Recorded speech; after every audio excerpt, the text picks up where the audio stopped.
మీకు వందనాలు, మీకు స్తోత్రము. మా ఘనత మాకే తండ్రి మీకే చెల్లించుకోండి. అది త్వరలో రాని ఉన్న యేసుక్రీస్తు పరిశుద్ధమైన నామములో ప్రార్థించి వేడుకొంచున్నాము తండ్రి. ఆమేన్. దేవునికి స్తోత్రం కలుగును గాక. దేవుని కృపను బట్టి కూడా మరి ప్రభు మనందరినీ కూడా ఒక సజీవ గుంపులో ఆయన ఉంచారు కాబట్టి ఆయన ప్రేమకే కోటాకోటి స్తోత్రం అన్నమాట. ఒక వాక్యం మనం తీసి చూసుకుంటాం ఈరోజు. లూకా సువార్త 10వ అధ్యాయంలో ఒక వాక్యం మనము తీసుకుంటాము. లూకా సువార్త 10వ అధ్యాయము ఇక్కడ మనము తీసుకుంటాం. ఓకేనా? 10వ అధ్యాయము 25 వాక్యం నుండి మనము చదువుకుంటాము.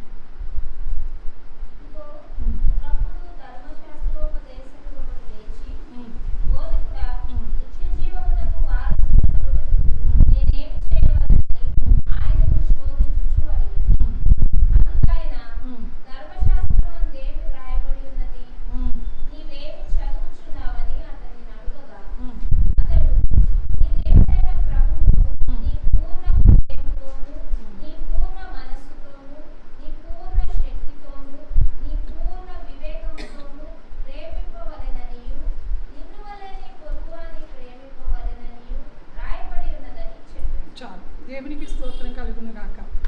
అంతకుముందు ఉన్న వాక్యాలు అవన్నీ చూసినప్పుడు మరి 70 మంది శిష్యులను ఏర్పరచుకుంటున్నారు యేసు ప్రభు. ఇప్పుడు వాళ్ళందరికీ కూడా అధికారం ఇచ్చేస్తారు. ఏందన్నమాట? దురాత్మ శక్తులపై అధికారము, రోగస్తుల దగ్గర వెళ్ళి మీరు ప్రార్థన చేస్తే వాళ్ళు స్వస్థపరచబడతారు అని అనేకమైన అధికారులు వాళ్ళకు ఇచ్చి పంపిస్తూ ఉన్నారు.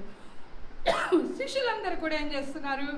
అధికారం వచ్చేసింది కదా. అధికారం వచ్చిన తర్వాత వాటిని వాళ్ళు ఉపయోగించుకున్నప్పుడు దయ్యాలు ఏమైపోతుందన్నమాట? పారిపోతుంది. పారిపోయినప్పుడు వాళ్ళ లోపల ఒక సంతోషం వచ్చేస్తుంది. ఇప్పుడు మనం కూడా ఇప్పుడు ఎక్కడైనా ఒకరు మనకి ప్రేయర్కి పిలుస్తున్నారు అనుకోండి, ఎవరో రోగిస్తులుగా ఉండవచ్చు, ఏదో బాధలు ఉండవచ్చు, ఏదో సమస్యలు ఉండవచ్చు. మనని పిలిచినప్పుడు మనం వెళ్ళి మనస్ఫూర్తిగా వాళ్ళ కొరకు ప్రార్థన చేసినప్పుడు కార్యము దేవుడు చేస్తున్నాడు. కానీ మనకు ఒక సంతోషం అక్కడ. వాళ్ళకి ఏదైనా మంచిది జరిగిందంటే, వాళ్ళు స్వస్థపరచబడ్డారంటే మనకు ఒక సంతోషం అన్నమాట. కానీ అలాగ మనం సంతోషపడకూడదంట. వాక్యం స్పష్టంగా ఇక్కడ చెప్పబడుతుంది.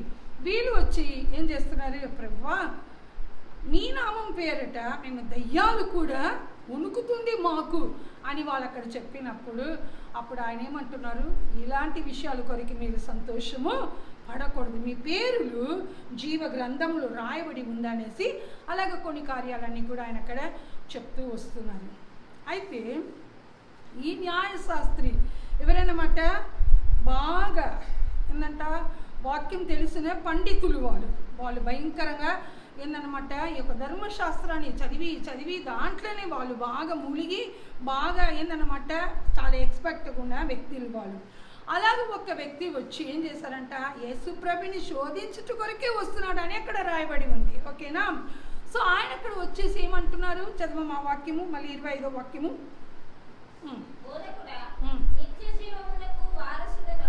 నిత్య జీవానికి వారసుడవుట కొరకు. ఇప్పుడు ఏందన్నమాట?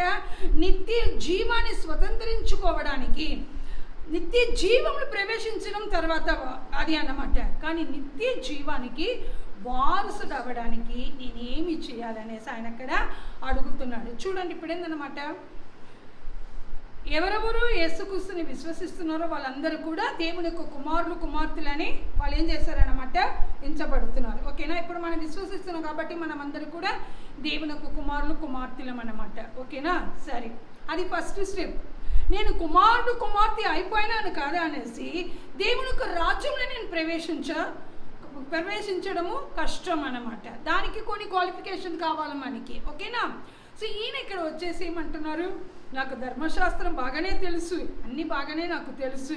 సరే, ఈయన దగ్గర పోయి మనం అడిగి ఉంటాము, ఏం చెప్తారో ఏమో, నాకు తెలిసినట్టు ఆయనకి ఎక్కడ తెలిసి ఉంటుంది అన్నట్టు ఆయన ఏం చేస్తున్నారు? ప్రభు దగ్గర వచ్చి అక్కడ అడుగుతున్నారు. ఏమని అడుగుతున్నాడు?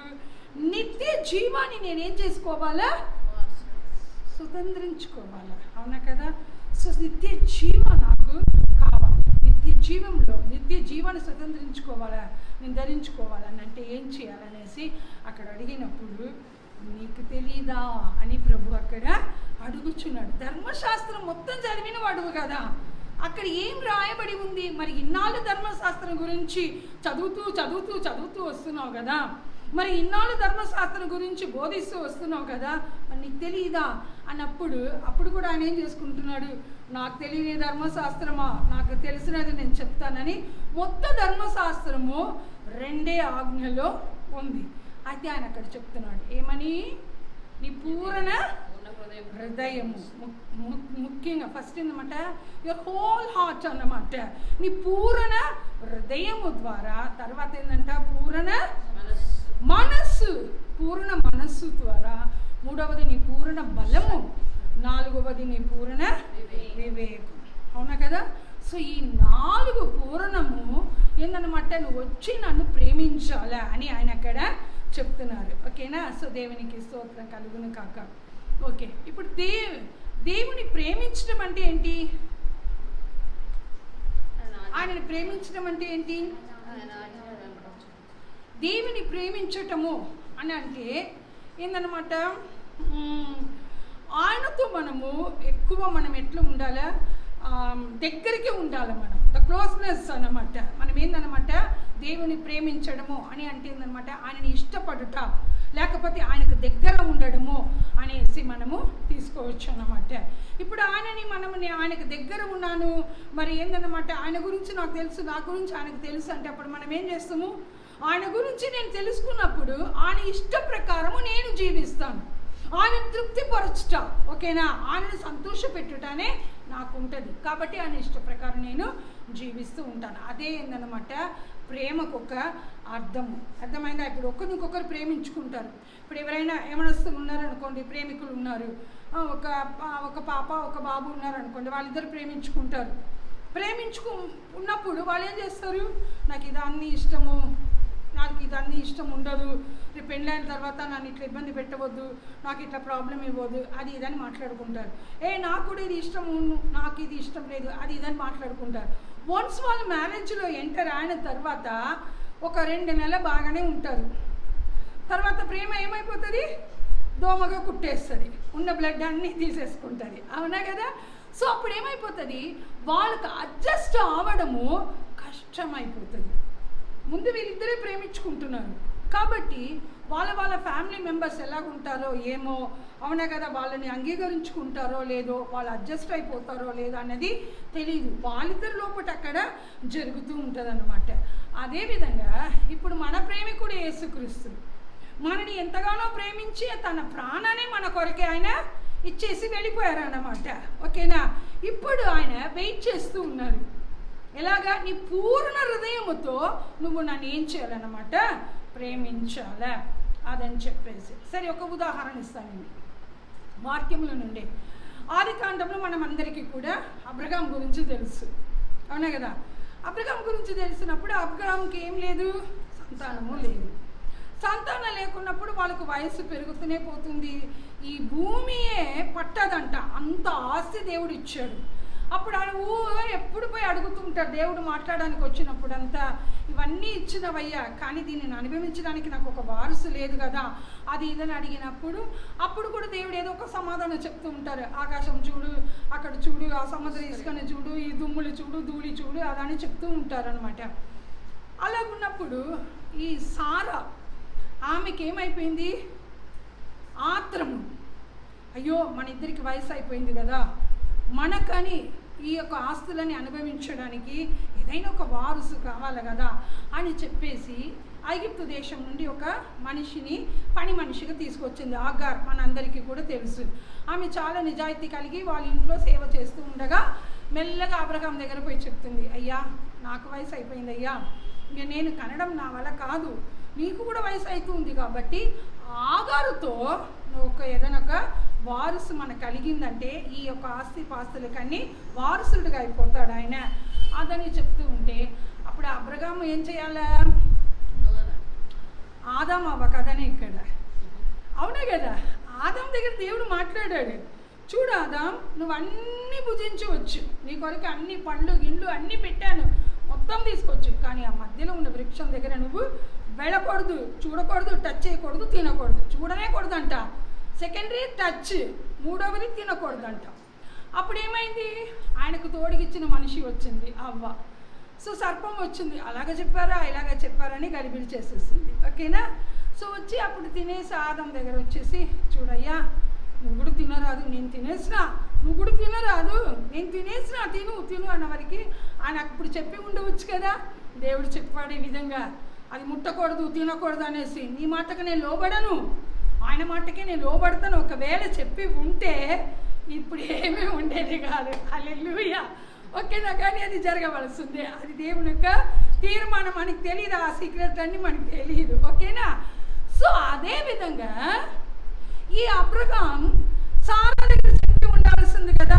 నేను మాట్లాడి వచ్చిన ఇప్పుడే దేవుని దగ్గర, ఆకాశం నక్షత్రం అంతా సంతానం ఇస్తారంట, మనకి అంతమంది పిల్లలు ఉంటారంట, ఇప్పుడే ఆయన చెప్పారు, ఇంకా కొన్ని రోజులు మనం వెయిట్ చేయవచ్చు అని ఆయన చెప్పి ఉండవచ్చు కదా. ఆయన చెప్పలేదు. భార్య మాటకి ఏం చేశాడు, లోబడ్డాడు. ఆమె ఆత్రం కలిగి ఏం చేసింది, ఈ ఆస్తిపాస్తులకి ఇంకా ఎవరు లేరు కదా అని చెప్పేసి ఏం చేసిందన్నమాట, అబ్రహాముని ఏం చేసింది, పాపానికి ఆమె నడిపించిందన్నమాట. సో అప్పుడేమైంది, వాళ్ళిద్దరికి ఒక కుమారుడు పుట్టాడు. సారాకు కూడా సంతోషమే ఇస్మాయిల్ చూసి. ఓకేనా. బాగానే పెంచుకున్నారు, మంచి ప్రేమగా బాగానే ఉన్నారు. 84 సంవత్సరం ఉన్నప్పుడు అబ్రహాంకు ఇస్మాయిల్ పుట్టాడని వాక్యం చెప్పబడుతుంది. ఓకేనా. ఇప్పుడు ఇస్మాయిల్ బాగానే పెరుగుతున్నాడు, వాళ్ళకు ఒకటే సంతోషం, ఒకటే కొడుకు కదా. సో ఏంటంట, అసలు ఈ భూమి అసలు పట్టదంట, అంత ఆస్తికి వారసుడు ఇప్పుడు ఇస్మాయిల్. ఆయన ఎంత గాఢంబరగా చాలా ప్రేమతో పెంచబడి ఉంటాడు. ఇప్పుడు సడన్గా ఏమైపోయింది, మళ్ళీ వచ్చాడు దేవుడు అబ్రహాం దగ్గర, ఇదిగో సారా ఒక కుమారుని కనబోతుంది అనే వరకు సారా వింటుంది. ఈ దేవుడికి ఈయనకు పని పట్టనే లేదు. నాకు 90 ఏళ్ళు, ఇప్పుడు అబ్రహాంకు 100 ఏళ్ళు, ఇస్మాయిల్కి ఎంత ఏళ్ళు ఇప్పుడు 16 ఇయర్స్. ఓకేనా. 84లో ఇస్మాయిల్ పుట్టాడు కాబట్టి ఇప్పుడు 100 అంటే 16 సంవత్సరం. ఓకేనా. అప్పుడు వచ్చేసి ఆయన వారికి అబ్రహాం విశ్వసించాడు. ఆయన సారా నవ్వింది, నాకెక్కడ పుడతాడు అది ఇదని. ఇప్పుడు ఏమైపోయింది, 100 ఏళ్ళు 90 ఏళ్ళు వాళ్ళకు ఒక అబ్బాయి పుట్టాడు, ఈసాకు పుట్టాడు, అన్నీ అయిపోయింది. పిల్లోడు పాలు మరిచిన తర్వాత, పాలు ఎప్పుడు మరుస్తాడు చిన్న పిల్లలు, 2 ఇయర్స్ మ్యాక్స్కి మ్యాక్స్.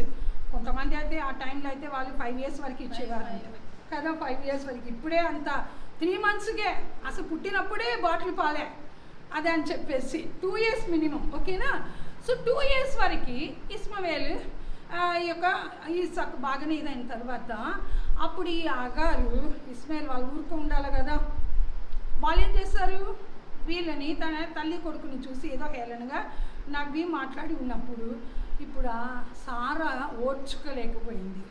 ఆమెకి కావాల్సినప్పుడు భర్తని ఏం చేసుకున్నది, ఇలాగ చెయ్యి అలాగ చెయ్యని సలగా చెప్పింది.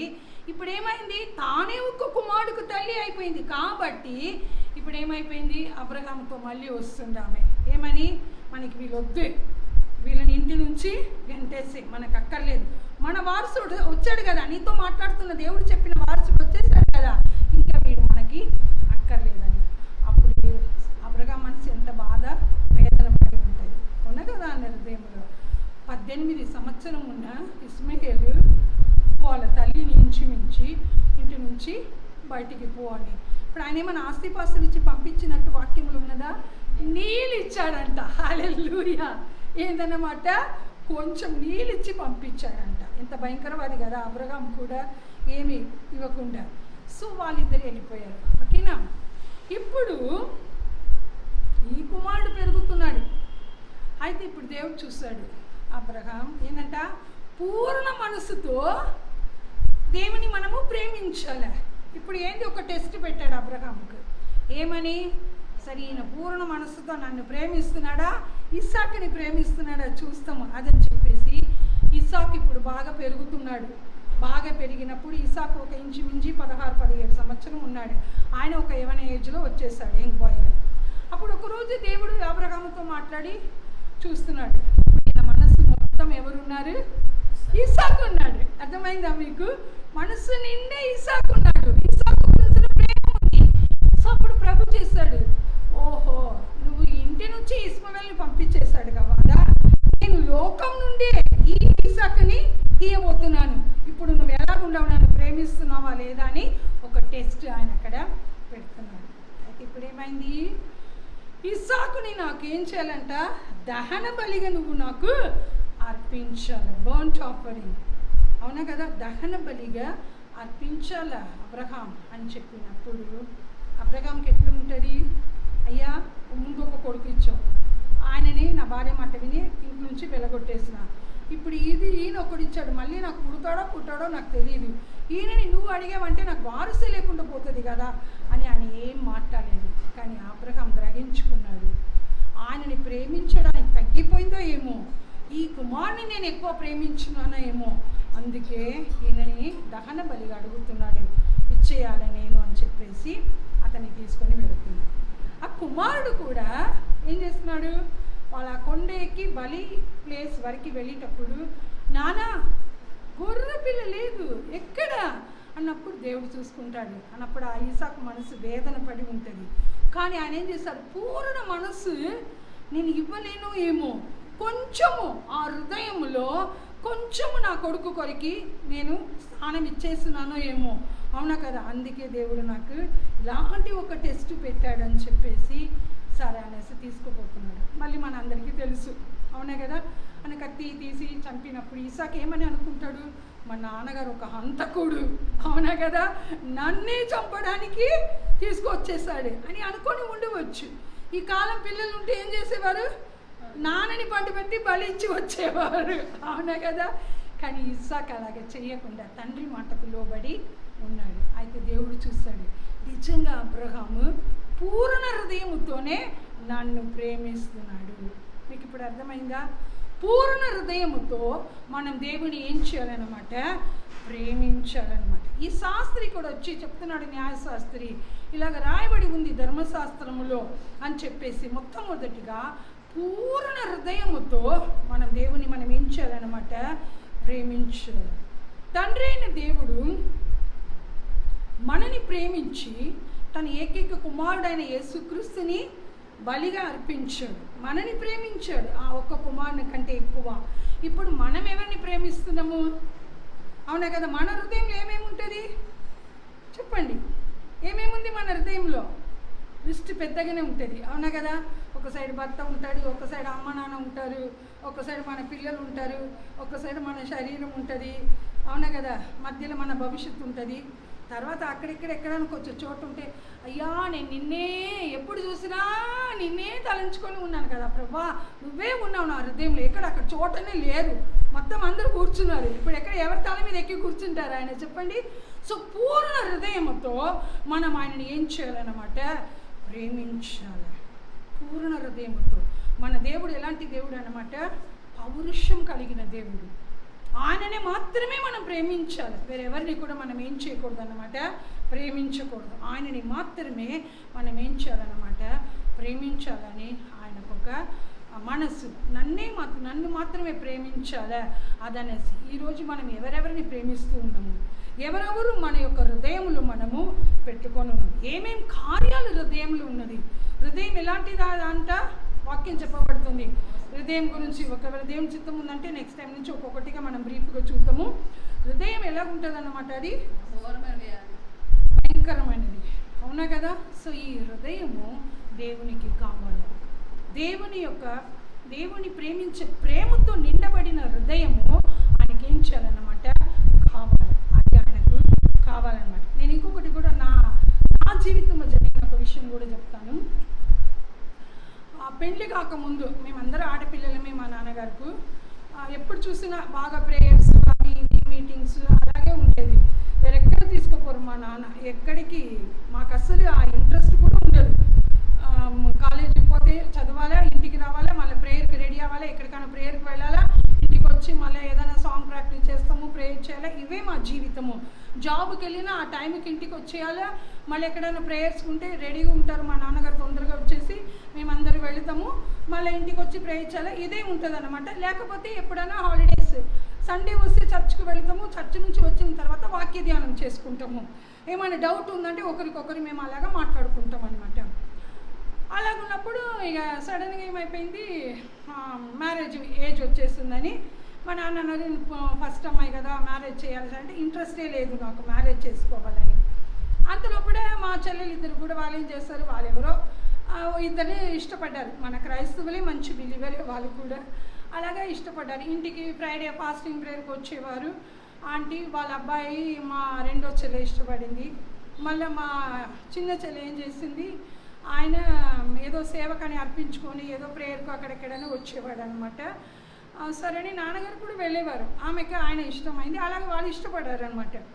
ఇష్టపడిన తర్వాత ఊరికే ఫోర్స్, పెద్ద ఆమె ఉన్నప్పుడు చిన్న వాళ్ళకి ఎట్లా చేయాలని ఒకటే ఇది. మా నాన్న తిడతారు, ఎప్పుడైనా ఒక రోడ్లో పోయేవాడు చూసి అట్లెట్లా ప్రేమిస్తాము, నేను నాది అన్ని నా వల్ల కాదు డాడీ, ఆఫీస్కి వెళ్తున్నావు ఎవడు కూడా మంచివాడు రాడా, ఎవరైనా ప్రేమించి చచ్చలే ఎంతమంది ఉన్నారు యూత్, ఎవరైనా ఒక చూడవచ్చు కదా అది ఇదని, నాకు పెళ్ళే వద్దు, ముందు వాళ్ళిద్దరికి చేసేయండి అదని చెప్పి అన్నీ ఇది చేసాం. సరే ఏదో దేవుని కృపను బట్టి ఏదో ఒక పాస్టర్ మా వారి ఫ్యామిలీని తీసుకొచ్చారు. నాకు మ్యారేజ్ అయిపోయింది. మ్యారేజ్ అయిన తర్వాత సేమ్ అదే ఇయరే మా బాబు పుట్టాడు. బాబు పుట్టినప్పుడు మా అత్తగారింటికి వెళ్ళిన తర్వాత ప్రార్థన జీవితం కొంచెం తగ్గింది.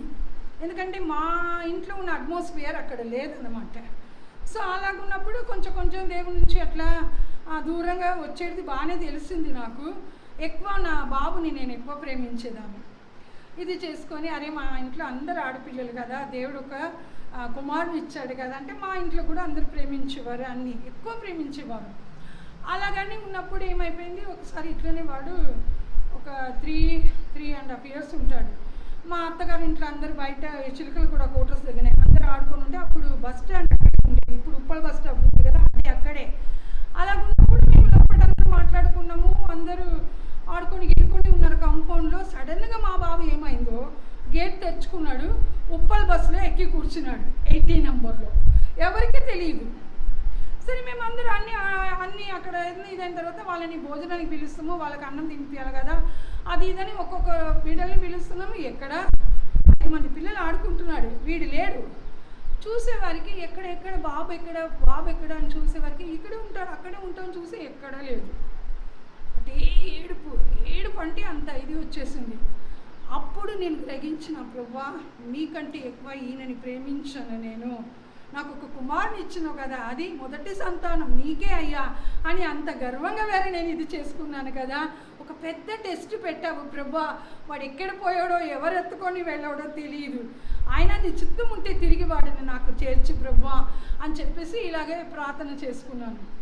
వీడేం చేశాడు, బస్సులో ఎక్కి కూర్చున్నాడు. ఎవరో 2-3 ఉంటేనేమో నేరుగా డ్రైవర్ దగ్గరకు వచ్చేస్తాడు. డ్రైవర్ అనుకున్నాడు వెనక ఉన్న వాళ్ళు ఎవరిదో అబ్బాయి అని, ఆయన మీద కూర్చోబెట్టుకొని బస్సు ఉప్పలకే వెళ్ళిపోయింది. అడుగుతున్నాడంటే అక్కడెక్కడ పోతే వెనక చూసి మీ మమ్మీ డాడీ ఎక్కడ అంటే బస్సు పోతుంది కదా, వాడు హాయిగా డ్రైవర్ మీద కూర్చున్నాడు.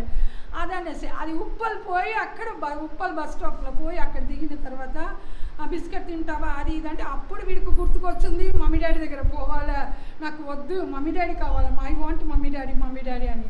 సరేలే ఇప్పుడు ఏం చేయాలి, మనం ఎక్కడ తీసుకొచ్చామో అక్కడే వీడిని వదిలిపెడతాము, ఒకవేళ వాళ్ళు అక్కడే వెతుకుతూ ఉంటున్నారో ఏమో అని అందరికి ఒకటే ఇదైపోయింది. ఇక ప్రేయర్ చేసి వదిలేసుకున్నాను కదా, ఏదో నాకు లోపల ఏదో ఒక సమాధానం, వాడు వస్తే దేవా నీ చిత్తము, ఎవరి దగ్గర వెళ్ళినా వాడి నీ వాడిగా పెరగాల ప్రభువా, నువ్వే ఆయన గురించి చూసుకో ప్రభువా అని. తర్వాత ఒక 3.5 hours తర్వాత బస్సు మళ్ళీ రిటర్న్ వచ్చినప్పుడు మళ్ళీ అడుగుతున్నాడు ఈయనని పెట్టుకొని. అక్కడ వచ్చిన వెంటనే ఇల్లు తెలుసు వాడికి, వచ్చేసాడు పరిగెత్తుకొని. మళ్ళీ కండక్టర్ డ్రైవర్ వాళ్ళు వచ్చారు లోపల. వచ్చినప్పుడు మమ్మీ అదని వచ్చినప్పుడు ఏమో వీడు పిలిచేటట్టు ఉంది కదా అని అంటే మళ్ళీ మా ఆడబిడ్డ పోయింది, అయ్యో శాంతి మనవాడు వచ్చేసాడు అని అంటే ప్రాణం అట్లా వచ్చినట్టు. ఓకే, ఇదిగా నేను ఎందుకు చెప్తున్నానంటే ఇది నా అనుభవం. పూర్ణ మనస్సు మనం దేవునికి ఏం చేయాలన్నమాట, మొత్తం ఆయనకి ఇచ్చేయాల. ఈ యొక్క హృదయంలో ఎవరు కూడా అక్కడ ఉండకూడదు. నేను ఎప్పుడు ఇన్ని సంవత్సరం నుంచి చెప్తూ ఉంటాను, ఈ లోకంలో మనకని ఉన్న వాళ్ళకు మనం చేయవలసిన కార్యము, ద రెస్పాన్సిబిలిటీ మనం చేయాలి. కానీ ఎక్కువ ఎవరిని కూడా దేవుని తప్ప మనం ఎవరిని కూడా ప్రేమించకూడదు. రెండవది ఏంటంటే, నేను ఎక్కువ మా నాన్నని ప్రేమిస్తాను. అన్ని సమస్తము మా నాన్నని, ఏదైనా మా నాన్న దగ్గర ఒక ఫ్రెండ్ లాగా షేర్ చేసుకుంటాను. మా నాన్నగారు అంటే చాలా ఇష్టము. అలాగే నేను ఎక్కువ ప్రేమించుకున్నాం అనమాట. ఏదైనా మా నాన్నగారు నాతో షేర్ చేస్తారు. అవన్నీ ఉన్నప్పుడు బాబు పుట్టి ఇదైందన్నమాట. వాడు ఒక 5 years అట్లా ఉండవచ్చు. అట్లా ఎదిగినప్పుడు సడన్గా మా నాన్నగారు చనిపోయారు. మా నాన్నగారు చనిపోయినప్పుడు బాగా ఏడ్చాను. బైబిల్ తీసుకొని గదిలో పోయి మోకరించి మంచంలో బైబిల్ పెట్టుకొని బాగా ఏడ్చిన. లోక ప్రకారమైన నాన్నని తీసుకొని వెళ్ళిపోయావు, ఇప్పుడు మీరే మా నాన్నగారే. ఇప్పటి వరకు కూడా మీరు నమ్మరు. ఇప్పుడు నాదేమైనా సీక్రెట్ ఉందంటే వెంటనే రూమ్లో గదిలో పోయి నేను తలపేసుకుంటా. బైబిల్ గట్టిగా పట్టుకొని మోకరించుకొని మంచం దగ్గర నేను తండ్రి అయిన దేవుడు నా ముందే ఉన్నాడనేసి నా సమస్తము చెప్పుకుంటానమాట. వినాలా, మరి నాకు సహాయం చేయాలా, మరి మీరు నాతో క్రియ చేయాలి, నాతో మాట్లాడాలి మీరు అన్నట్టు ఇలాగే నేను మాట్లాడతాను. ఒక అరగంట 30 గంట అలాగ అయిన తర్వాత బయటకు వచ్చేస్తాను. ఏంటంటే చెప్పేసినాను, నాకేమున్నదో అవన్నీ కూడా నా నాన్న దగ్గర చెప్పేసినాను అదని చెప్పేసి. సో అది నా రెండవ అనుభవం. అప్పటి నుంచి నేను అనుకున్నాను, అయ్యా ఈ లోకంలో మీరు తప్ప నేను ఎవరిని కూడా ఏది కూడా నేను ఎక్కువ ప్రేమించకూడదు ప్రభువా. హృదయము మీకు మాత్రమే, హృదయములు మీకు మాత్రమే స్థానం, వేరెవరికి కూడా లేదు ప్రభువా అదనేసి. ఆ తర్వాత ఇప్పుడు ఒక 6-7 years తర్వాత నేను అబ్రహాం ఆదికాండ మళ్ళీ చదువుతూ వచ్చినప్పుడు అప్పుడు దేవుడు నాకు బయలుపరిచాడు. ఇస్మాయేలుని ఎప్పుడు ఇంటి నుంచి గంటేశాడో అసలు అబ్రహాము భార్య మాట విని, ఈ బిడ్డ పెరిగిన తర్వాత అది కూడా నీ కొడుకే, అది కూడా అసలు నీకు పుట్టిన వాడే, కానీ వాళ్ళని ఇంటి నుంచి నువ్వు పంపించేసావు కాబట్టి ఇప్పుడు ఈ బిడ్డని లోకం నుండే తీసుకోబోతున్నాను అనేసి దేవుడు అక్కడ ఏం చేశాడన్నమాట, టెస్ట్ పెట్టాడు. సో పూర్ణ హృదయముతో మనం దేవుని ఏం చేయాలన్నమాట, ప్రేమించడము నేర్చుకోవాలి. ఈ హృదయములో వేరెవరు కూడా అక్కడ ఉండకూడదు. అవునా కదా, నీ హృదయం నాకు కావాలంటున్నాడు దేవుడు. ఎందుకు, అందులో నిండి నేనే ఉండాలి, యేసు తప్ప వేరు ఏది ఎవరు కూడా అక్కడ ఉండకూడదు అనమాట. ఓకేనా. సరే, రెండవది ఏంటంట, నీ పూర్ణ మనస్సు. ఓకేనా, పూర్ణ మనస్సు, ఆత్మ, సోల్. నీ పూర్ణ, ఫస్ట్ ఏంటంట the whole heart, the second the whole soul అన్నమాట. సో నీ పూర్ణ మనస్సుతో దేవుని మనం ఏం చేయాలన్నమాట, ప్రేమించాలనేసి అక్కడ చెప్తున్నాడు.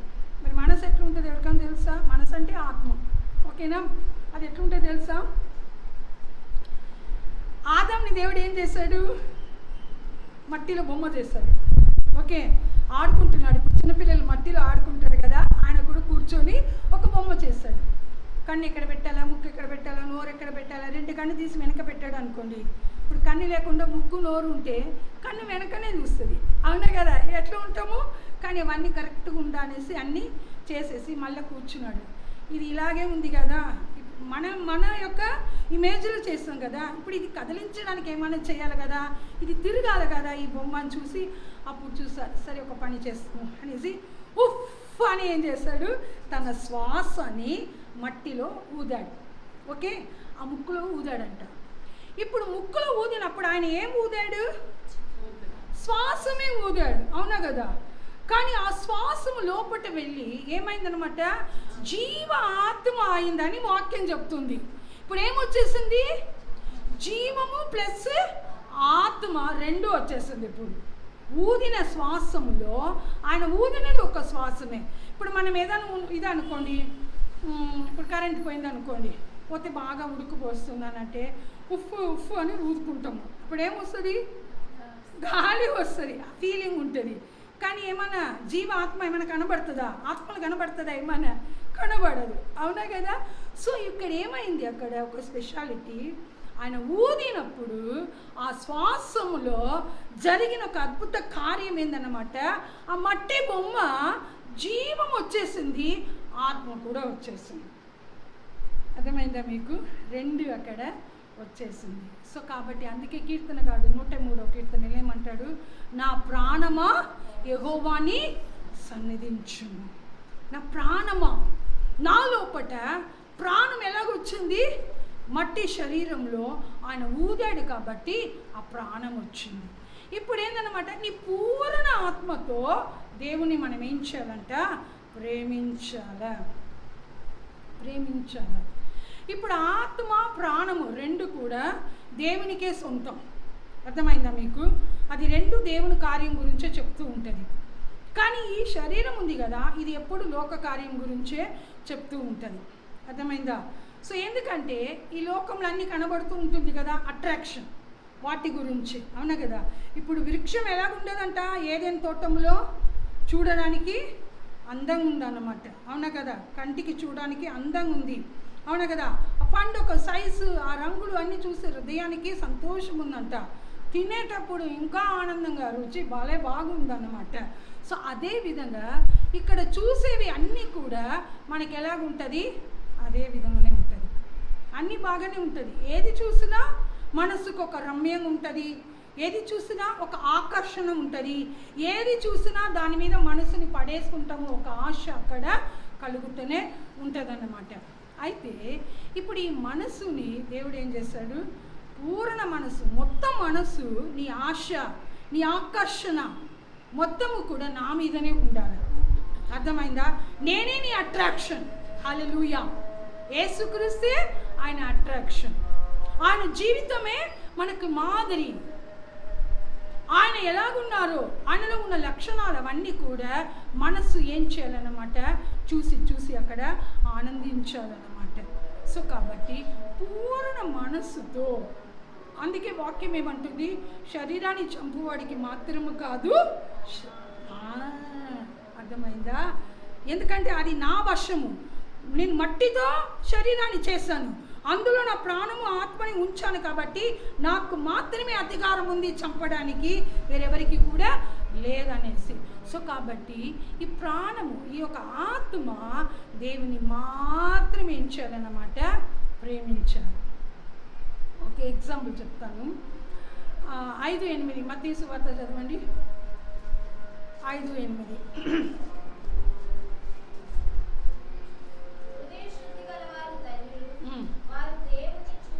వాళ్ళు దేవుని చూచెదరంట. ఇప్పుడు మన దేవుని చూడాలంటే ఇది శుభ్రం పరచాలి, ఇందులో ఉన్నదాన్ని బయటికి గెంటేసేయాలి. ఇప్పుడు ఆగార్ ఇస్మాయిల్ ఎట్లా బయటికి వెళ్ళారు, ఆ విధంగా ఇక్కడ ఉన్నదాన్ని కూడా బయటికి గెంటేస్తే అప్పుడు మనం దేవుని చూడగలుగుతాం. అవునా కదా? ఇక్కడ అన్ని డంప్ చేసుకొని పెట్టుకొని నేను దేవుని చూడాలంటే చూడగలుగుతామా? నెవర్. మనము చూడలేము. అవునా కదా? హృదయం శుద్ధి గలవారు దేవుని చూచెదరు అన్నమాట. అవునా కదా? అయితే ఇప్పుడు దేవుని చూడడానికి హృదయం శుద్ధిగా ఉండాలి. అయితే మనసు శరీరాన్ని ఏం చేయాలన్నమాట, ఏం చేయాలి, ఎంకరేజ్ చేయాలి. మనసు ఉంది కదా, ఇప్పుడు ఈ ఆత్మ ఉంది కదా, ఈ ఆత్మ, ఈ మనసు ఏం చేయాలన్నమాట, ఈ శరీరాన్ని ఎంకరేజ్ చేయాలి. హృదయానికి శుద్ధీకరింపు కావాలి. ఎక్కువ వాక్యం చదువు, ఎక్కువ దేవుని సన్నిధానంలో గడుపు, ఎక్కువ దేవుని ఒక ప్రసన్నతలో ఆనందంగా ఉండు. దేవుని చూడాలి అదని చెప్పేసి శరీరాన్ని ఏం చేయాలన్నమాట, ఎంకరేజ్ చేయాలి. ఒకవేళ ఆత్మ ఎంకరేజ్ చేసినా కూడా ఈ శరీరం ఏం చేస్తూ ఉంటుంది. ఒకవేళ మీరు 5 గంటలకు ప్రార్థనకు అలారం పెట్టుకున్నారు, నేను పొద్దున్న తెల్లారుజామునే లేచి ఆయనని వెతికితే ఆయన దొరుకుతాడని వాక్యం ఉంది కదా, 5 గంటలకు నేను వెతకాలని మనం ప్లాన్ వేసుకొని పడుకుంటాము. ఓకేనా? అలారం కూడా మోగుతుంది. అప్పుడు ఏమనుకుంటాం, 5 అయింది కదా, తెల్లారుజామునికి ఇంకా 6 వరకు తెల్లారుజామునే కదా, ఒక 10 నిమిషము శరీరం అంటే పడుకో 5:10కి లేవు అంటది. అవునే కదా? మళ్ళీ తర్వాత ఏమవుతుంది, అది 5:30 అయిపోతుంది. మళ్ళీ చూసేవరకు 5:30 అయిపోయింది, లేచి ఇంకా ఒక 10 నిమిషం పడుకో, ఏం కాదు అది అంటది శరీరం. అవునే కదా?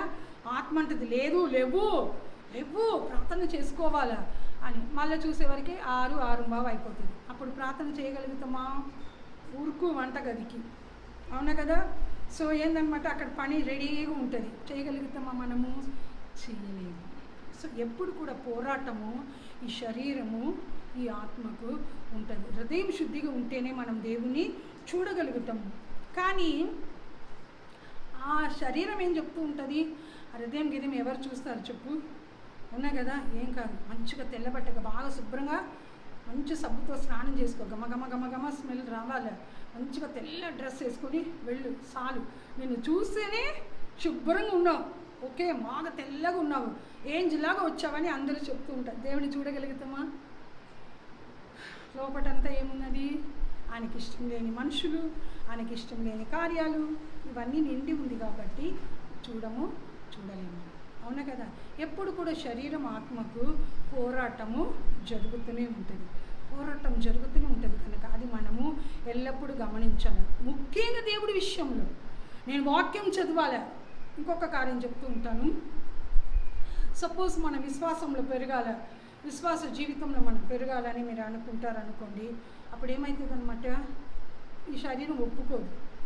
ఈ శరీరం ఎన్నడూ కూడా పర్వాలే, నీకున్న విశ్వాసం చాలే, ఏం కాదులే, నువ్వు ఎట్లయినా దేవుని కుమార్తెగా మారిపోయావు కదా, నీకు లేకుండా పరలోకమా తెరిచే పెట్టుంది, ఏంటి డోరు, కళ్ళు మూసామంటే అక్కడే తెరుస్తావు అన్నట్టు మాట్లాడుతూ ఉంటాడు. అవునా కదా? అది కాదు, దట్ ఈస్ నాట్. సో ఈ శరీరాన్ని మనం ఏం చేసుకోవాలా, ఒక కంట్రోల్, లేకపోతే ఈ శరీరాన్ని మనం ఏం చేసుకోవాలా, ఆత్మకు కింద పరచాలి. ఆత్మ శరీరానికి లోబడకూడదు, శరీరమే ఆత్మకు ఏం చేయాలన్నమాట, లోబడాలి. సో ఆ విధంగా మనని మనం ఏం చేసుకోవాలా, మార్చుకోవాలా. ఓకేనా? దేవుని స్తోత్రము. పోయిన ఫ్రైడే అనుకుంటాను, సిస్టర్ గారు ఉన్నారు కదా సి మినిస్ట్రీ, మా చెక్కేరు ఉన్నారు కదా, ఇంకొక సిస్టర్ కూడా ఉన్నారు. ఆవిడ ఏదో సి మినిస్ట్రీ ఏదో సర్టిఫికేట్ ఇచ్చారంట.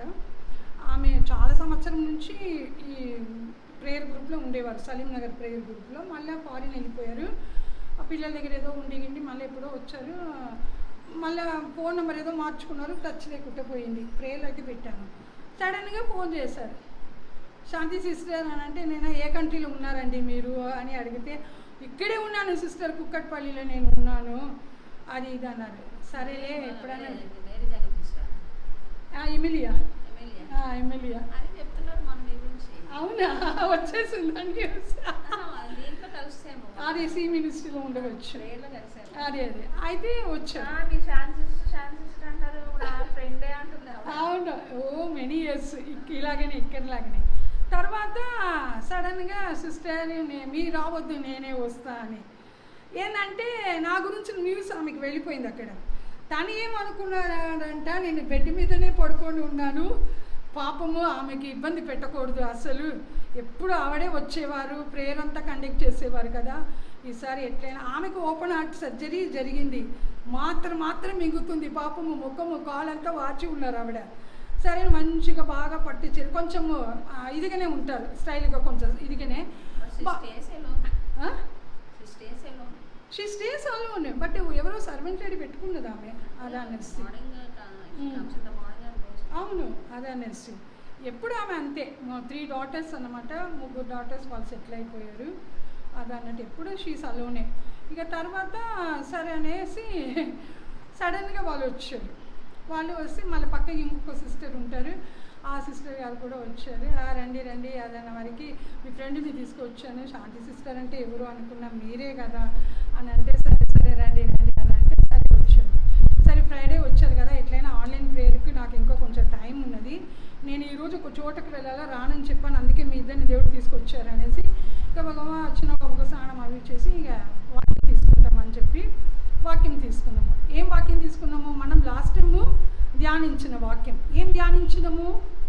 1 Peter 4:1 మర్చిపోయాను కదా, తీయండి. 1 Peter 1 పేతురు 4:1 ఆ వాక్యమే చెప్పాను వాళ్ళిద్దరికీ ఆ రోజు. చదవండి, ఎవరైనా చదవండి.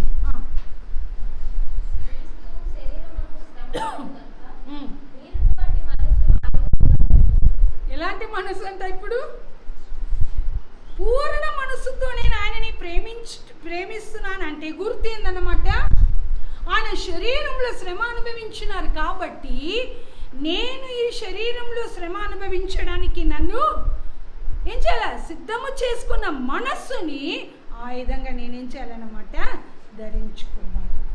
ఓకేనా? ఇప్పుడు నా భర్త ఇలాగున్నాలా, ఆ పిల్లలు ఇలాగున్నాలా, అలాగున్నాను ఆశపడినప్పుడు వాళ్ళు కూడా నేను ఎలాగ ఉండాలని ఆశపడతారు కదా, మరి నేను అలాగ ఉండాలి కదా, వాళ్ళకు తగినట్టే నేను ఉండాలి. లేదు నా వల్ల కాదు, మీరు మాత్రం నాకు కావాల్సిన వాళ్ళగా ఉండమంటే ఇంట్లో సమాధానం ఉంటుందా, ఇంట్లో సంతోషం ఉంటుందా? ఉండనే ఉండదు. అవునా కదా? ఇప్పుడు ఏందన్నమాట, ఇప్పుడు నా వరుడు, నా పర్మనెంట్ భర్త పరిశుద్ధుడు గనక మరి నన్ను పరిశుద్ధంగా ఉండమంటున్నాడు. నేను నా ప్రాణం ఇచ్చి నిన్ను కొనుక్కున్నాను కాబట్టి నేను ఎంతగా నేను మనసును ప్రేమించాను కదా, అదేలాగానే నీ మనసు కూడా నన్ను ప్రేమించాలని కోరుకుంటున్నాడు కనుక మరి అది ఎలాంటి మనసు ప్రేమ? శరీరములో ఆయన కొరకి శ్రమ పొందడానికి నన్ను నేనేం చేసుకోవాలా? సిద్ధపరచుకోవాలి, సిద్ధం చేసుకోవాలి. క్రీస్తు కొరకు ఎలాంటి శ్రమలైనా, ఎటువంటి అవమానమైనా, ఎలాంటి అయినా కూడా క్రీస్తు కొరకు నేను అనుభవించడానికి నన్ను నేను ఏం చేసుకోవాలన్నమాట? తయారు చేసుకోవడం. ఓకేనా? సో అదని అయితే సిస్టర్ వాళ్ళకు ఆ రోజు ఇదే వాక్యం తీసి చెప్తూ కొంచెంసేపు వాక్య ధ్యానం అవన్నీ ఇదైందనమాట. అప్పుడు వాళ్ళు అదే అన్నారు, కొంచెంసేపు మేము ఒక అరగంట 30 గంట కూర్చొని ప్రార్థన చేస్తూ ఉంటేనే ఆయాసం అయిపోతుంది, నడుము నొప్పి వచ్చేస్తుంది, మోకరించాలంటే కొంచెం మోకరిస్తే కాలంతా ఇట్లా వణిగిపోతుంది. ఈ సిస్టర్ అయితే ఏమి లేదు, సిస్టర్ అయితే ఆమె అస్సలు మెట్లు ఎక్కలేకపోయింది. నేను పాపం ఆ సిస్టర్ ఇద్దరు కూడా, వద్దు శాంతి సిస్టర్ పర్వాలేదు, మీకంటే నేను స్ట్రాంగ్గానే ఉన్నాను, నాకేమీ లేదు అసలుకు, రండి అదనేసి కారే బుక్ చేసుకున్నారు. ఈ స్టెప్ నుండి కారు ఎక్కే లోపల ఆమెకు చాలా భయంకరం అయిపోతుంది. నెక్స్ట్ టైం నుంచి మీరు ఇక్కడికి రావద్దు, నేనే అక్కడికి వస్తాను అదనేసి చెప్పండి. నేను ఏమేమో ఊహించుకొని వస్తాను. అయ్యో నా శాంతి సిస్టర్ అప్పుడు ఉన్నప్పుడు ఇలాగని వచ్చేవారు కదా, ఇంత గంభీరంగా ఉండేవారు కదా, పాపము మంచం మీద పడి ఉంటారో ఏమో అది ఇదని. సార్ వాళ్ళు వచ్చేసారనేసి వాళ్ళతో మాట్లాడిపోయి గబగబా వంట కూడా చేసేసాను. అయితే ఈ సిస్టర్ నన్ను ఏమో గోంగూర తీసుకొస్తాను సార్, అన్నీ తీసుకురండి, ఇక్కడ అందరూ ఇది చేస్తాము అదని. సరే వాళ్ళిద్దరు భోజనం చేస్తారు, మీరు చేయరనంటే నేను ఇప్పుడు అన్నం తినను సిస్టర్, తర్వాత ఏమైనా తింటా నేను అదని వేసుకొని కొంచెంసేపు బాగా దేవుని గురించి మాట్లాడి పాటలు పాడుకొని కూర్చున్నాం. శాంతి సిస్టర్ మీరు ఏం మారలేదు సిస్టర్ అని అంటే, లోపల ఎవరు ఉన్నారు? నిన్న నేడు నిరంతరం ఒక్కటై ఉన్న దేవుడు, నిన్న నేడు నిరంతరం ఒక్కటై ఉన్న దేవుడు, మారని దేవుడు మన యేసుడు, మారని దేవుడు మన యేసుడు, తరాలు మారిన యుగాలు మారిన మారని దేవుడు మన యేసుడు. హల్లెలూయా. అవునా కదా? మన లోపల ఎవరు జీవిస్తున్నారు? నిన్న నేడు నిరంతరం మారని దేవుడు ఉంటున్నారు కనుక నమ్మాల పూర్ణ మనసుతో ఆయనని ప్రేమించడం మనము నేర్చుకోవాలి. ఆ పూర్ణ మనసుతో ఏ విధంగా ప్రేమించగలుగుతాము? నా కొరకు మీరు చనిపోయారు, నా కొరకు మీ శరీరం నలగొట్టబడింది, నా కొరకు మీరు అన్ని సమస్యలు మీరు అనుభవించారు కాబట్టి ఐఎమ్ ఆల్సో రెడీ, నేను రెడీగా ఉన్నాను ప్రభువా అని మనం ఏం చేసుకోవాలా? ఆ విధంగా మనని మనము తయారు చేసుకోవడమే. అర్థమైందా? మూడవది ఏంటంట?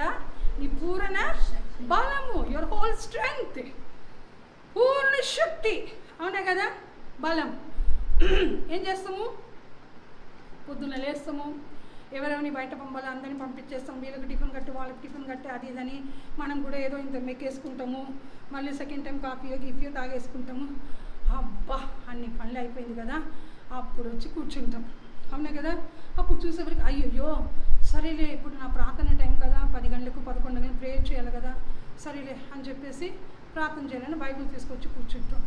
అప్పుడు ఏమంటారు? స్తోత్రం ప్రభువా, స్తోత్రం ప్రభువా అని. మనకి ప్రభువా నీకు తెలుసు కదా శరీరం బలహీనమైనది కదా, ప్రార్థన కూడా చేయలేకపోతున్నాను ప్రభువా, కొంచెంసేపు రెస్ట్ తీసుకుంటాను. ఆమె అయిపోయింది. మొత్తం శక్తి మనము ఏం చేసుకున్నాము? మన కార్యాల కొరకి, ఓకేనా, సెల్ఫిష్గా మన కొరకు ఉపయోగించుకున్నాము. అప్పుడు ఇక్కడ శక్తి ఉంటుందా? ఉండనే ఉండదు. అన్నిటినీ వదిలిపెట్టేసి ఎవరికి టిఫిన్ కట్టకుండా, ఏ టిఫిన్ చేయకుండా, బ్రష్ కూడా చేయకుండా అక్కడ కూర్చొని ప్రే చేయండి ఒక అరగంట, మళ్ళీ వచ్చి చేసుకోండి. చేయగలుగుతామా? చేయలేము. ఇది మానేసుకుంటాము కానీ ఇది మానేసుకోలేము. మనం ప్రాముఖ్యత లోకానికి ఇస్తున్నాం, మనం లోకానికి ఇస్తున్నాము. 1 యోహాను 2:15 తీసి చదవండి. 1 యోహాను 2:15.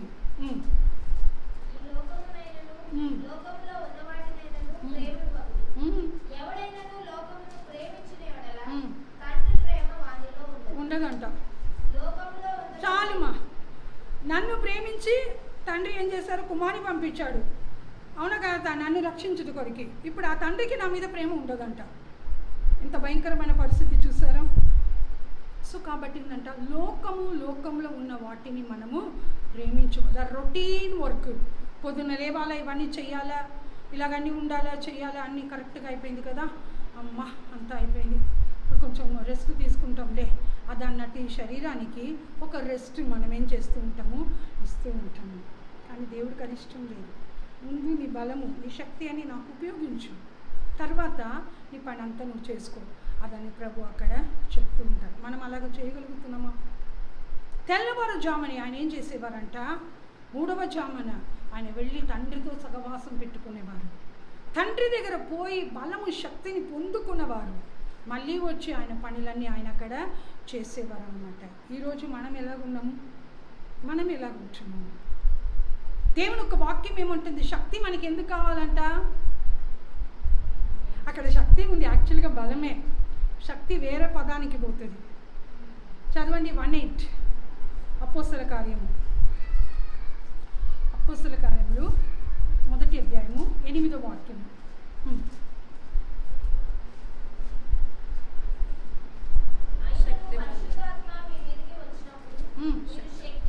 మీరు శక్తిని పొందుతారు, ఎందుకంటే సాక్షులుగా ఉండుట కొరకి.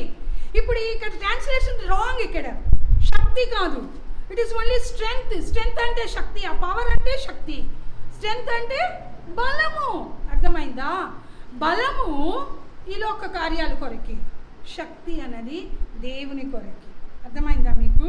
ఇక్కడ మనకి వేరే ట్రాన్స్లేట్ ఉందన్నమాట. Power, that's what. శక్తి అంటే power. You will receive the power, you will receive the strength అని అక్కడ రాయలేదు. అవునా కదా? సో కాబట్టి ఏందన్నమాట, మనకి దేవుడు కార్యములో బలం అక్కర్లేదు. ఎందుకంటే వాక్యం ఏమంటుంది, నువ్వు బలహీనంగా ఉన్నప్పుడు నేను బలం ఇస్తానని చెప్పేశాడు. ఆయన లోపల ఉన్నాడు. నేను బలహీనంగా, ఇప్పుడు ఒకవేళ నేను బాగా సిక్ అయిపోయాను, ఏ జ్వరమో ఏంటో, సరి ఏదో ఒకటి వచ్చేసింది అనుకోండి. ఇప్పుడు నేను బాగా మంచంలో పడుకున్నాను, కళ్ళు కూడా నేను తెరవలేకున్న పరిస్థితులు ఉన్నాను అనుకోండి. అయ్యో ప్రభువా, నేను వాక్యం చదవలేకపోతున్నాను, ఏం చేయాలనంటే, నిజంగా వాక్యం చదవడానికి నా మనస్సు ఆశపడిందంటే, నా హృదయంలో ఆయన ప్రేమ ఉందంటే, వెంటనే దేవుడు నన్ను ఏం చేస్తాడు, లేచి కూర్చోబెడతాడు. ఏదో ఊరికే రొటీన్గా నేను చదువుతాను, రోజు నీ వాక్యం చదువుతాను, ఈరోజు నేను చదవలేదు కదా, రోజు తినేదాన్ని ఈరోజు తినలేదు అన్నట్టు ఉంటుంది. అర్థమైందా? అది కాదు, దట్ ఈస్ నాట్. నిజంగానే నా లోపల దాగం ఉందంటే ప్రభు నిజంగానే నా లోపల ఏమిస్తారన్నమాట, ఆ బలము ఆయన నిజంగా నాకు ఆయన అనుకరిస్తాడు. బలం లేని వాడికి ఆయన బలం ఇచ్చే దేవుడే ఉన్నారు. సో కాబట్టి ఇక్కడ ఏంటంట, ఇట్స్ నాట్ ఇది బలము కావాలా. ఎందుకంటే ఈ లోకములో సపోజ్ ఒక మాట నేను అంటాను, ఎవరైనా అన్యులు వస్తూ ఉంటారు మన ఇంటికి, వాళ్ళు వీళ్ళు వస్తారనుకోండి, అమ్మ ఇప్పుడు ఎట్లా ఉన్నావమ్మా, బాగున్నావమ్మ అంటే, ఓ నేను బాగున్నాను అంట, సూపర్గా. ఎందుకమ్మా నువ్వు అట్లా అంటావంటే, నువ్వు కూర్చో, నీకు టీ కావాలి కదా నేను పెట్టిస్తా. వద్దమ్మ గారు నేనే పెట్టుకుంటా, అది ఇది అంటారు. ఎందుకు, నేను పెడతా కూర్చో అని అంటే, అక్కడ నుంచి నడుచుకొచ్చాను కదా, చాలా ఆయాసం ఉంది చూసావా, నీకు బాగలేదు, నేను బాగానే ఉన్నాను అదని చెప్పేసి. సో కాబట్టి ఏంటంట, బాల ముందు ఒకవేళ ఈ మట్టిలో బలం లేకపోయినా మనం ఎట్లుండాలా? మీరందరూ నన్ను ఎప్పుడు బాగున్నారని అడిగితే నేనేమంటాను, సూపర్గా ఉంటా అంట. అవునా కదా? అలాగే చెప్పాలి. అక్కడ బాగా లేకపోయినా, బలహీనంగా ఉన్నా, నాతో పాటు ఇంకొక ఆయన ఉన్నాడు, ఆయనకు బలం లేదు, అక్కడ ఆయన బాగలేదు. ఓకేనా? ఆయన ఎప్పుడైనా బలహీనతగా ఉండగలుగుతారా? ఆయన ఎప్పుడైనా బాగలేక ఉండగలుగుతాడా? అప్పుడు నేను ఎందుకు చెప్పుకోవాలి నా గురించి? నాలోనే జీవిస్తున్నాడు కనుక ఎన్నాళ్ళు ఆయన నాలోనే జీవిస్తూ ఉంటారో నేను అన్నాళ్ళు జీవిస్తాను. అప్పటి వరకు నాకు బలం ఇస్తూనే ఉంటాడు. ఒకవేళ నా బలం తగ్గిందంటే ఆయన బలహీనుడిగా అయిపోతాడు. హల్లెలూయా. ఇదే మనం ఆయనని ప్రేమించే విధం. అర్థమైందా? బలముతో, పూర్ణ బలముతో మనం ఆయనని ఏం చేయాలన్నమాట, ప్రేమించాలి. మనం ఆయనని ప్రేమించాలి. ప్రభు అది మన దగ్గర ఆయన కోరుకుంటున్నాడు. ఆ యొక్క ప్రేమ అనుభవిస్తేనే మనకి తెలుస్తుంది. ఇంకొకటి తెలుసా, పూర్ణ మనసు, పూర్ణ హృదయము, పూర్ణ బలముతో ప్రేమించడం అంటే ఏంటంట, ఆయన ఇచ్చిన శ్వాసము నాలో ఉన్నవరికి నేను ప్రేమించాలి. అదే పూర్ణం అంటే. ద పర్ఫెక్షన్ ఎప్పుడు వస్తుంది? చివరి వరకు నేను ఆయనని ప్రేమించటం. అవునా కదా? సరే, లాస్ట్కి ఏముంది అక్కడ? ఇంకొకటి వివేకము అంటే ఏంటంట? What is that? ఏంటంట? Heart, soul, strength, mind. ఏందన్నమాట? పూర్ణ మన వివేకం అంటే ఏందన్నమాట? మన యొక్క తలంపు, ఓకేనా? మన యొక్క తలంపు, ఆలోచన. అందులో కూడా దేవునే మనం ప్రేమించాలి. అందులో కూడా మనం ఏం చేయాలన్నమాట? దేవునే మనము ప్రేమించాలి. అది ఆయన కోరుకుంటున్నాడు. ఈ వివేకము, ఈ వివేకం ఎక్కడుంది? ఎక్కడున్నది? సో నా దేవుని ప్రేమించే ఆ యొక్క తలంపులనే ఉండాలి. నా దేవుని మాత్రమే నేనేం చేయాలన్నమాట? ప్రేమించాలి. ఎప్పుడు నేను వెళ్ళినా చేసినా ఎవరు కూడా మన మనసులో రాకూడదు, మన తలంపులో రాకూడదు. ప్రభుని మాత్రమే, అయ్యో ప్రభువా ఈరోజు నేను మీతో మాట్లాడలేదు, ఐఎమ్ వెరీ సారీ. సరే ఇప్పుడు మనం ఇద్దరు మాట్లాడుకుంటామని మనసులో మాట్లాడుకోవాలి. ఓ జీసస్, నేను ఈరోజు మీకు చెప్పలేదు కదా, I love you Jesus, I love you Jesus అని మనం చెప్పుకోవాలి. అందులో ఒక ఆనందం ఉంది, అది నా అనుభవం. సో నా లవర్ ఎవరంటే జీసస్ ఎప్పుడు. సో కాబట్టి నేను ఎప్పుడు కూడా స్నానం గిన్నె చేసి ప్రేయర్ గిరి అన్నీ చేసి అన్నీ అయిన తర్వాత నేను చివరికి ఒక మాట అడుగుతా. ఇది నా సీక్రెట్ అయినా మీకు చెప్తున్నా. నేను అడుగుతా, జీసస్ నేను బాగున్నానా ఈరోజు, మీకు నచ్చానా అని అడుగుతాను.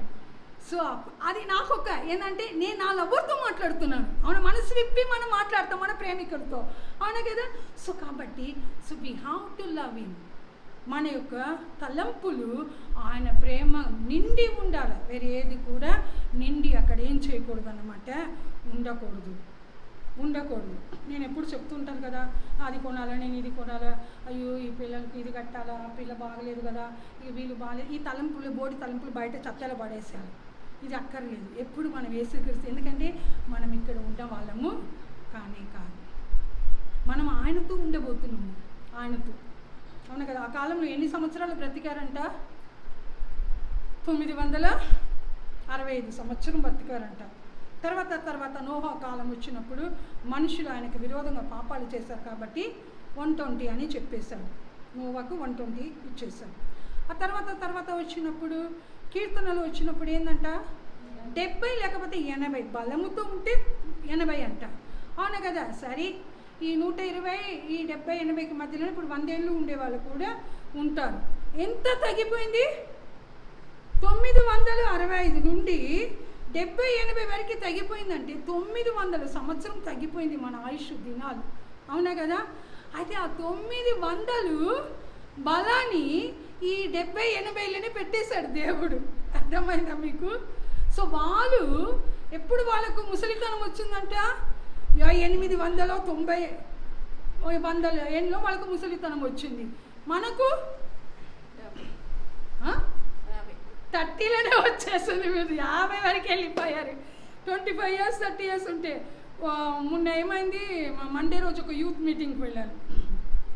యూత్ మీటింగ్ వెళ్ళినప్పుడు పిల్లలు వాళ్ళందరూ బాగా ఎదిగే వచ్చారు. కొంతమంది పిల్లలకు తెలుసు, శాంతి ఆంటీ వస్తున్నారు, ఇక అయిపోయినాం మనములే, అందరు మనం బాగా హుషారుగా మనం మంచిగా ఉండాలా, ఎవరు కూడా డల్గా కూర్చోవద్దు, అది ఇది అనేసి. సరే పాటలు గిట్టలు అన్నీ వాళ్ళు పాడారు. కావాల్సిన ఒక 7-8 సాంగ్స్ పాడండి అన్నాను. Aunty you start message aunty అని అంటే, ఎందుకు గొంతు డ్రై అయిపోయిందా మీ అందరికీ అని అంటే, లేదంటీ మేము అప్పటి నుంచి కూర్చున్నాం, నడుము నొప్పి వస్తుందా? లేదంటీ ఏ నొప్పి లేదు, మేము బాగానే ఉన్నాం ఆంటీ అది అని చెప్పి. సరే మెసేజ్ స్టార్ట్ కాకముందు ఒక అమ్మాయిని పిలిచాను, నాకు కొంచెం నీళ్ళు తీసుకొని వస్తామంటే ఆమె కూర్చొని నుంచి చేపెట్టుకొని, బా నేను పట్టేసిందమ్మా నడుమ, ఎంత రాని ఏజ్ అన్న అంటే ఆమె 23కే నడుమ పట్టేసిందంటే ఇంకా ఎన్నేళ్ళలో ఎలాగుంటావురా అదని చెప్పేసి. సో కాబట్టి ఏందన్నమాట, మన బలము తగ్గిపోయే కాలంలో ఉంటున్నాం కనుక. ఎందుకు తగ్గిపోతుందంట? ఆ బలం ఆయనకి ఇవ్వట్లేదు మనం. హల్లెలూయా. ఆ బలముతో ఆయనని మనం ప్రేమించలేము కాబట్టి, ఆ తలంపుతో మనం ఆయనని ప్రేమించలేము కాబట్టి, ఈ తలంపులు మనకి వేదన కలిగిస్తూనే ఉంది. లోక తలంపులు, లోక ఆలోచనలు మనకి ఊరికే వేదన కలిగిస్తూ ఉంటుంది కనుక ఆయనను ఎప్పుడు తలంచుకొని మీరు ఉండండి, మనకి ఏది కూడా, ఏ ఒక్క బాధ, ఏ ఒక్క మరి కార్యం కూడా మన మనసుకు రాదన్నమాట. ఇప్పుడు ఇది 4 మనలో పర్ఫెక్ట్గా ఉంది అనుకోండి, అప్పుడు ఏం చేయగలుగుతామా? ఆ వాక్యం కంటిన్యూ చేయి. 10:25 లూక్.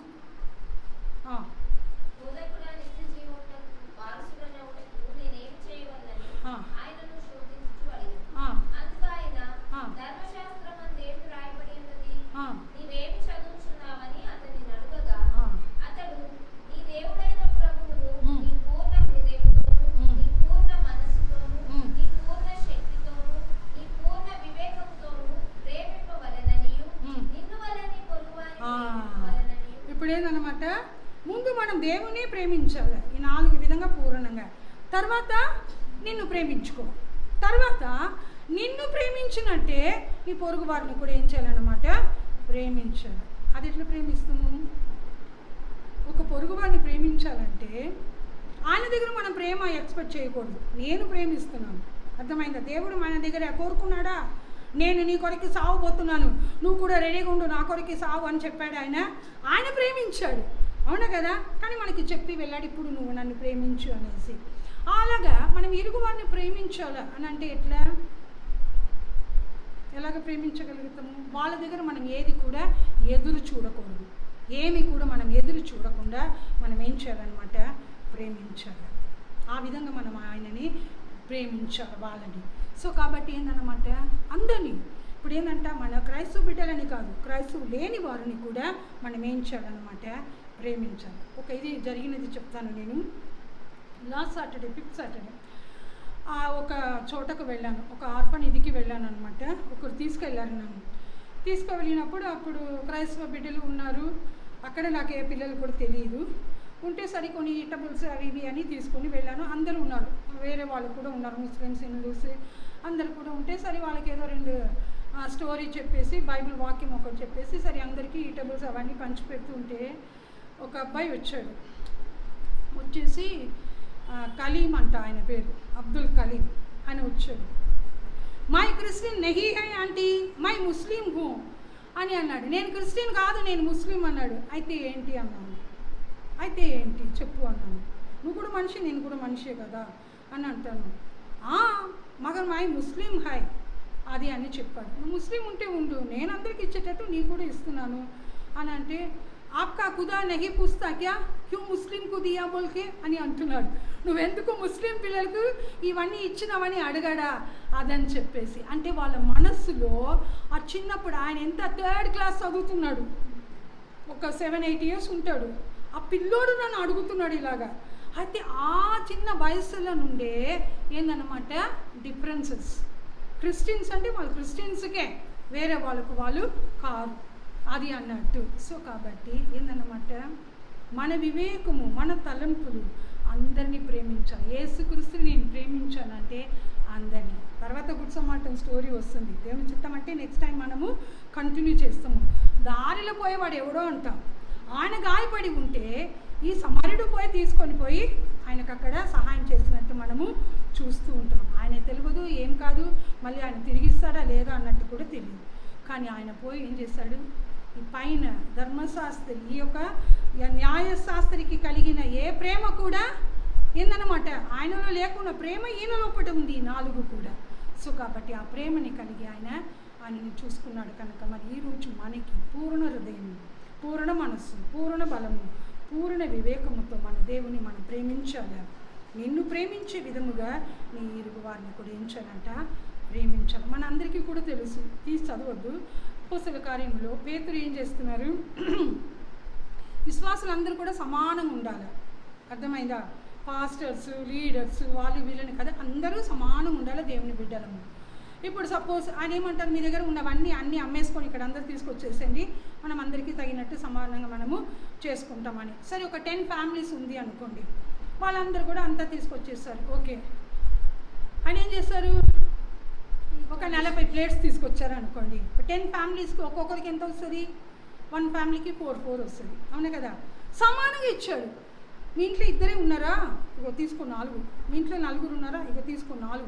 మీ ఇంట్లో 6 ఉన్నారా, తీసుకో 4 అన్నట్టు ఏం చేస్తారు, అందరికీ సమానంగా అక్కడ ఆయన పంచాడు. కానీ 2 భార్య భర్త ఏం చేస్తారు, వాళ్ళు ఈయన ఇలాగే చేస్తారు. పేతురు గారు మళ్ళీ మనకు ముసలితనం వచ్చిందంటే మనని ఎవరు చూసుకోరు, మనం ఏం చేయాలి, కొంచెం దాచిపెట్టేసిపోతాం మనము అదని చెప్పి భర్తకు తెలియక, భార్యకు తెలియక ఏం మాట్లాడారో 2 ఏమైపోయారు, ఆ రోజు చచ్చిపోయారు. చూసారా? ఎందుకు? ఐక్యత ఎక్కడ ఉందన్నమాట, పూర్ణ హృదయము, పూర్ణ మనస్సు, పూర్ణ బలము, పూర్ణ వివేకముతో అతన్ని ప్రేమించినప్పుడే ఏక మనసు అని మనలో వస్తుంది. అప్పటి వరకు రాదు. అపోస్తలులు వాళ్ళు ఏకీభవించి ఏక ఆత్మతో ఏక మనసుతో వాళ్ళు ప్రార్థించారంటే వాళ్ళలో ఏముండేదన్నమాట, ఆయనని ప్రేమించే ఏకత్వము వాళ్ళలో ఉండింది కాబట్టే వాళ్ళలో ఏకత వచ్చింది. ఈరోజు మనలో అలా ఉన్నదా? లేదు. కాబట్టి అది మన లోపట రావాలి. ప్రార్థన చేసుకుంటాము. ప్రేమ స్వరూపైన మా తండ్రి, మా ప్రభువా, నీకు వందనాలకి స్తోత్రాలు చెల్లించుకుంటున్నాం రాజా. అవును నా ప్రభువా, మమ్మల్ని ఎంతగానో ప్రేమించవయ్యా, నీ ప్రాణం పెట్టావు ప్రభువా. మరలా మా కొరకు మీరు రాబోతున్నారు.